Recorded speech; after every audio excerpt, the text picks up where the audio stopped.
नमस्कार विद्यार्थी मित्रांनो, क्रिएटिव्ह मॅथ मराठीमध्ये तुमचे स्वागत. तर आपला अकाउंट्सचा पहिला चॅप्टर चालू आहे, बुक कीपिंग अँड अकाउंटन्सी. त्यामध्ये आपला शेवटचा टॉपिक राहिलेला आहे, जो की आहे अकाउंटिंग स्टँडर्ड्स. तर अकाउंटिंग स्टँडर्ड्स म्हणजे काय, इथे तुम्हाला डेफिनेशन दिलेली आहे. In the words of Kohler, accounting standards are codes of conduct imposed by customs, laws, or professional bodies for the benefit of a public accountants and accountants generally. ते काय accounting स्टँडर्ड्सची definition आहे. In a simple words काय, accounting standard म्हणजे काय, तर accounting standard हे काय एक फ्रेमवर्क आहे की ज्याच्यामध्ये सगळे फायनान्शियल स्टेटमेंट्स बनवले जातात, कारण की ते कंपेरेबल असावेत दुसऱ्या बिझनेसच्या तुलनेत, आणि आपण एकच अकाउंट पद्धतीने म्हणजे आपण सगळे अकाउंट एकाच पद्धतीने लिहावेत. म्हणून ते कसे पाहिजेत, कन्सिस्टंट पाहिजेत, कंपॅरेबल पाहिजेत, ॲडिक्वेट पाहिजेत and reliability of financial reporting. जे काही फायनान्शियल रिपोर्ट असतात ते कसे पाहिजेत, रिलायबल पाहिजेत. अकाउंटिंग स्टँडर्ड हे काय आहे, अकाउंटची एक लँग्वेज आहे. आपण काही अकाउंट्स ओपन करतो ते कसे की अकाउंटिंग स्टँडर्डनुसारच. जे काही अकाउंट्स ओपन केले जातात, जे काही अकाउंटिंगचे रूल्स असतात, प्रिन्सिपल्स असतात, रूल्स अँड रेग्युलेशन्स असतात, ते कसे असतात, अकाउंटिंग स्टँडर्डनुसारच असतात. आणि हे जे काही अकाउंटिंग स्टँडर्ड आहेत ते युनिव्हर्सली ॲक्सेप्टेड आहेत, म्हणजे दुनियेमध्ये सगळीकडे ते सेम आहेत. इकडे वेगळे दुसरीकडे वेगळे असं नाही आहे, सगळीकडे ते सेम आहेत, म्हणजे हे काय आहेत, युनिव्हर्सली ॲक्सेप्टेड आहेत. तर हे काय झालं, अकाउंटिंग स्टँडर्ड. तर आता पुढे बघूयात नीड फॉर अकाउंटिंग स्टँडर्ड्स. त्यामध्ये पहिलं आहे म्हणजे अकाउंटिंग स्टँडर्डची गरज काय आहे, to promote better understanding of financial statements. म्हणजे जे काही तुमच्या कंपनीचे फायनान्शियल स्टेटमेंट्स आहेत ते लगेच समजायला हवेत यासाठी. Second, to help accountant to follow uniform procedures and practice. म्हणजे जे काही अकाउंट्सचे रूल्स असेल, जी काही पॉलिसी असेल ती त्याचप्रमाणे युनिफॉर्मली प्रोड्यूस झाली पाहिजे. म्हणजे एक अकाउंट समजा कंपनीचा गेला, दुसरा आला, तर आधी कुठल्या पॉलिसीनी रूल्सनी और अकाउंट्स चालू होते ते त्याला समजेल आणि तो त्याच प्रकारे चालू ठेवेल. थर्ड आहे to facilitate the meaningful comparison of a financial statement of two or more entities. की जे काही फायनान्शियल स्टेटमेंट्स असतात, एका फायनान्शियल स्टेटमेंट्सचे दुसऱ्या फायनान्शियल स्टेटमेंटचं कंपॅरिझन करता यावं यासाठी. नेक्स्ट आहे to enhance the reliability of a financial statement. जे काही तुमचे फायनान्शियल स्टेटमेंट्स असतील ते कसे असतील, रिअलेबल असेल त्यासाठी. आणि फिफ्थ आहे to meet the legal requirements effectively. म्हणजे जे काही तुमची पॉलिसी असेल, जे काही तुमचे अकाउंट्स असतील ते कसे पाहिजेत, लीगल पाहिजेत आणि ते काय पाहिजे, मॅन्डेटरी पाहिजे. हे झाले तुमचे अकाउंटिंग स्टँडर्ड. तर इथे काय अकाउंटिंग स्टँडर्डची थोडी थेरी दिलेली आहे, ती तुम्ही नंतर तुमच्या बुकमधून रीड करा. आपण डायरेक्ट अकाउंटिंग स्टँडर्ड बघू. इथे काय, in India standards of accounting is issued by the institute of chartered accountants of India, ICAI. Institute of chartered account of India ह्याचा हा शॉर्ट फॉर्म आहे, ICAI. To Council of the Institute of a Chartered Account of India constitute the Accounting Standard Board ASB on 21st April 1977 recognized the need for accounting standards in India. म्हणजे जी काही तुमची India institute of chartered accounts of India आहे त्यांनीही ज्या काही accounting standard दिलेले आहेत, एकूण 31 अकाउंटिंग स्टँडर्ड आहेत अकाउंट्समध्ये, पण तुम्हाला थोड्या लिमिटेड काही मेन ज्या आहेत त्या इथे एक्सप्लेन केलेल्या आहेत. तर आपण अकाउंटिंग स्टँडर्ड कुठल्या कुठल्या आहेत त्या बघूयात. तर पहिली आहे AS1 disclosure of accounting policies 1st April 1991 for companies and 1st April 1993 for others. ही काय तुमची disclosure of accounting policy. Accounting to this standard, the accounting policies followed in the preparation and presentation of a financial statement should form a part of a financial statement and normally be disclosed in one place. तर जे आपण आधी पण बघितलं होतं की ज्या काही तुमच्या अकाउंटिंग पॉलिसी असतील बिझनेसच्या त्या कशा पाहिजेत, डिस्क्लोजर पाहिजेत म्हणजे कधीही कोणीही बघितल्या तर ते त्याला समजायला पाहिजेत. समजा त्याच्यामध्ये काही चेंज झाला असेल तर त्यानुसार जो काही चेंज झाला असेल तो पण जी व्यक्ती ते बघेल त्याला ते लगेच समजलं पाहिजे. तर हेच आहे तुमचं accounting standard 1 disclosure of accounting policy आणि ती कधी केली 1 एप्रिल 1991 मध्ये.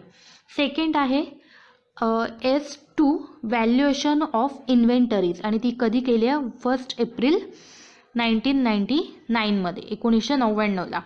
इन्व्हेंटरीज म्हणजे accounting to this standard inventories in general should be valued at lower of historical cost and net realizable cost. तर इन्व्हेंटरीज म्हणजे काय की जो काही तुमचा स्टॉक असतो स्टॉकला इन्व्हेंटरीज म्हणतात. तर स्टॉक कधी कसा व्हॅल्यू करायचा हे ह्या अकाउंटिंग स्टँडर्डमधून आपल्याला समजतं. तर कधी हिस्टॉरिकल कॉस्ट घ्यायची तर कधी रिअलायझेबल कॉस्ट घ्यायची. हिस्टॉरिकल कॉस्ट म्हणजे आपण हे सगळं बघितलं आहे आधीच्या व्हिडिओमध्ये. हिस्टॉरिकल कॉस्ट म्हणजे जी काही तुमची परचेस कॉस्ट असेल ती घ्यायची की सेल्स कॉस्ट असेल ती घ्यायची. तर हे सगळं जो काही स्टॉकची कॉस्ट आहे ते सगळं valuation of inventories accounting standard 2 मध्ये दिलेलं आहे. थर्ड आहे accounting standard 3 cash flow statement आणि ते कधी केलेली आहे 1 April 2001. According to this standard a cash flow statement is prepared and presented for the period for which the profit and loss account is prepared. म्हणजे जेव्हा आपण profit and loss account हे prepare करतो तेव्हाच आपल्याला कॅश फ्लो स्टेटमेंटसुद्धा प्रिपेअर करावं लागतं किंवा बनवावं लागतं. तर ह्याबद्दल जे काही रूल्स अँड रेग्युलेशन्स असतील ते कॅश फ्लो स्टेटमेंटमध्ये दिलेले आहेत. नेक्स्ट आहे अकाउंटिंग स्टँडर्ड 6 डेप्रिसिएशन अकाउंटिंग आणि ती कधी आहे 1 एप्रिल 1995.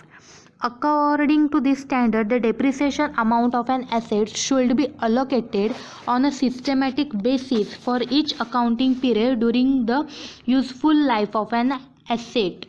आता डेप्रिसिएशन म्हणजे काय तर जे काही तुमची ॲसेट असेल ती काय होते दर वर्षाला तिची व्हॅल्यू कमी कमी होत जाते त्याला काय म्हणतात डेप्रिसिएशन. आणि जे काही तुमचं डेप्रिसिएशन असेल ते त्या जोपर्यंत आपण ती मशिनरी असेल किंवा जे काही कम्प्युटर असेल ते वापरतोय फक्त त्याच पिरियडपर्यंत डेप्रिसिएशन कॅल्क्युलेट केलं जातं. तर डेप्रिसिएशनबद्दल जी काही माहिती असेल कधी कसं अप्लाय करायचं कधी करायचं ते सगळं डेप्रिसिएशन अकाउंटिंगमध्ये ह्या S6 ह्या स्टँडर्डमध्ये दिलेलं आहे. नेक्स्ट 5th आहे accounting standard 8 accounting for research and development 1 April 1991 for companies and 1 April 1993 for others. According to this standard, the amount of research and development cost should be charged as an expense of the period in which they are actually incurred.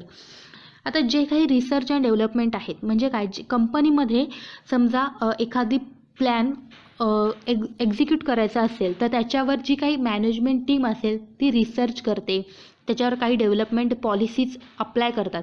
तर त्यासाठी जो काही खर्च झालेला असतो तो charge करायचा कधी करायचा ह्याबद्दल जी काही माहिती आहे ती अकाउंटिंग स्टँडर्ड 8 मध्ये दिलेली आहे. नेक्स्ट आहे revenue recognition 1 April 1991 for companies and 1 April 1993 for others. Accounting standard 9 revenue recognition. These standards deal with the basis required for recognition of a revenue item in the profit and loss account of an enterprise. It lays down condition to recognize revenue that arises from the various transaction of an enterprise. आता कंपनीमध्ये जे काही transactions होतात त्याच्यामधून आपल्याला revenue मिळतो. तर जो काही रेव्हेन्यू असेल तो प्रॉफिट अँड लॉस अकाउंटमध्ये मेन्शन केला जातो आणि हे ज्याबद्दल जी काही माहिती आहे ती अकाउंटिंग स्टँडर्ड 9 ह्यामध्ये दिलेली आहे. नेक्स्ट आहे तुमची accounting standard 10 accounting for fix assets 1st April 1991 for companies and 1st April 1993 for others.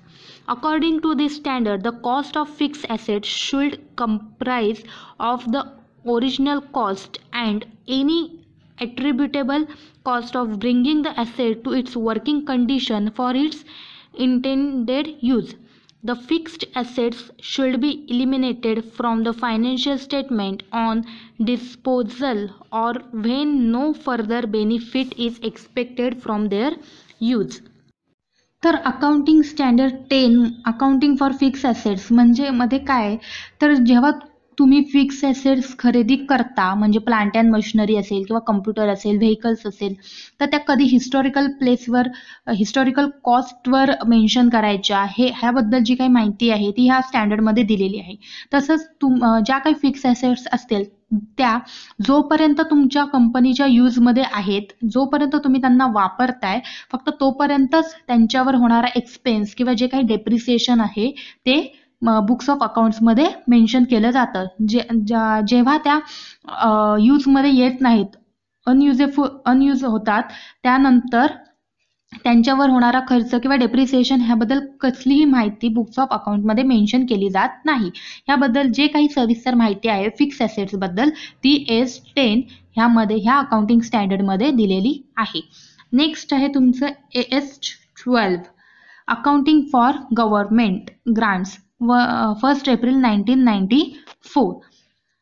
According to this standard, government's grants should be recognized when there is an assurance that the enterprise will comply with the conditions attached to him.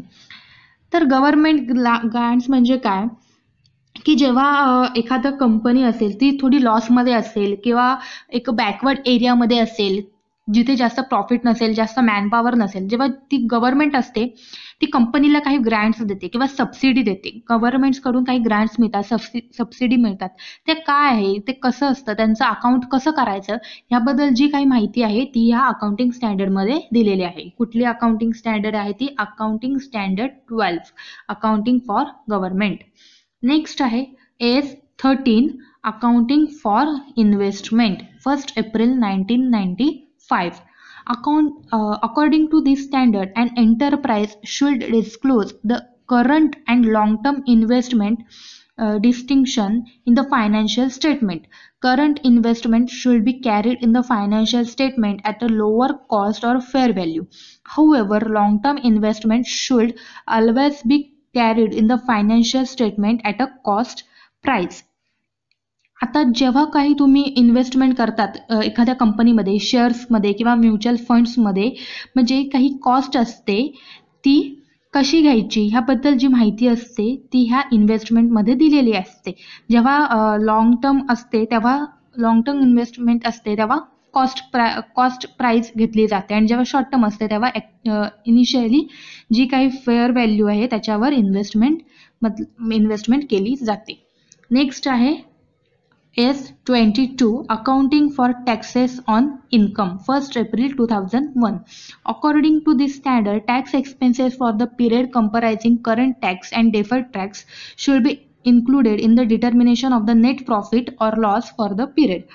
आता हे जे काही assets current tax आहेत किंवा जे काही defer tax आहेत ते ॲसेट्सला कधी घ्यायचे किंवा लायबिलिटीला कधी घ्यायचे ह्याबद्दल जी माहिती आहे ती अकाउंटिंग स्टँडर्डमध्ये आहे. हे आता तुम्हाला कळणार नाही, जेव्हा हे तुम्हाला प्रॅक्टिकल प्रॉब्लेममध्ये येईल ना तेव्हा ह्या कन्सेप्ट तुमच्या क्लिअर होऊन जातील. आत्ता फक्त तुम्ही ज्या काही अकाउंटिंग स्टँडर्ड आहेत त्यांचे नंबर आणि त्यांचे जे काही नाव आहे ते लक्षात ठेवा, हे तुम्हाला ऑब्जेक्टिव्हमध्ये येईल. तर मी आधी सांगितलेलं तुम्हाला की अकाउंटमध्ये एकूण 31 अकाउंटिंग स्टँडर्ड आहेत, त्यापैकी तुम्हाला 10 दिलेले आहेत की ज्या महत्त्वाच्या आहेत, तुम्हाला अभ्यासामध्ये युजफुल होतील अशा 10 अकाउंटिंग स्टँडर्ड तुम्हाला दिलेले आहेत.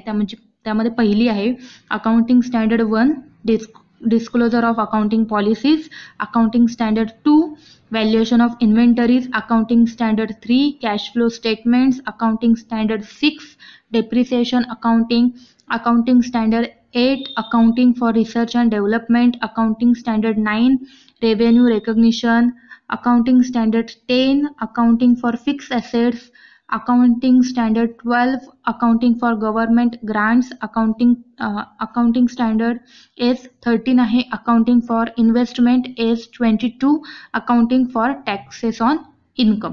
तर ह्या ज्या काय आहेत त्या तुम्ही नाव आणि तो त्यांचा अकाउंटिंग स्टँडर्डचा नंबर आहे तो लक्षात ठेवा. तर एवढाच आहे तुमचा हा चॅप्टर. आपला हा चॅप्टर इथे संपलेला आहे. पुढे तुम्हाला एक्सरसाइज दिलेली आहे. तर हे एक्सरसाइज तुम्हाला समजा तुम्ही व्हिडिओज नीट ऐकले असतील, तुम्ही नीट तुमचं पुस्तकामध्ये वाचून काढलं असेल तर एक्सरसाइज तुम्हाला लगेच सोडवता येईल. बुक किपिंग काय, गुड्स, कॅपिटल, ड्रॉइंग, गुडविल हे आपण सगळं एकदम डिटेलमध्ये एक्सप्लेन केलेलं आहे. जर तुम्ही आधीच्या व्हिडिओ बघितल्या नसतील तर त्या नक्की बघा. आता इथे आपला हा चॅप्टर संपलेला आहे. पुढचा चॅप्टर पण आपण लगेच सुरू करूयात. ह्या चॅप्टर बद्दल तुम्हाला काही शंका असेल तर तुम्ही कमेंट बॉक्समध्ये त्या मेन्शन करा आणि आपण परत भेटूयात पुढच्या व्हिडिओमध्ये पुढच्या चॅप्टर घेऊन. सो चॅनलला सबस्क्राईब केलेलं नसेल तर सबस्क्राईब करा. थँक्यू.